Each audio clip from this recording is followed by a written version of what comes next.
নমস্কার বন্ধুরা, যা গরম পড়েছে এই গরমে তোমরা সবাই কেমন আছো?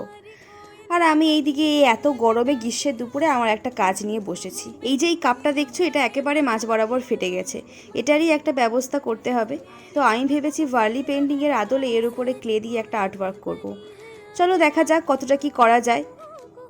স্কুলগুলোতে তো গ্রীষ্মের ছুটি পড়েই গেছে, কিন্তু কলেজে কোনো গরমের ছুটির গল্পই নেই। কলেজ যাওয়ার পর বোধহয় কলেজ স্টুডেন্টদের মধ্যে একটা সুপার পাওয়ার চলে আসে। যাই হোক, কিচ্ছু করার নেই এই ব্যাপারে। তো আজকে এই ছুটির দিনে বসে পড়েছি আমি আমার ফ্রি টাইম জব নিয়ে। যেহেতু কাজটা আমি ক্লে দিয়ে করছি, তাই ফ্যানটাও সেভাবে চালাতে পারছি না। আর এই ক্যামেরা ধরার মতোও কেউ নেই, তাই গরমে একেবারে নাজেহাল অবস্থা। যাই হোক, তোমাদের সঙ্গে গল্প করতে করতে আমার ক্লে দিয়ে যে কাজটা ছিল সেটা কমপ্লিট হয়ে গেল। আজকে আর কালার অ্যাপ্লাই করব না, কাল করব। তো কাল যখন কালার করব তোমরাও এসো, একসাথে কাজটা কমপ্লিট করব। আজকের মতো বাই।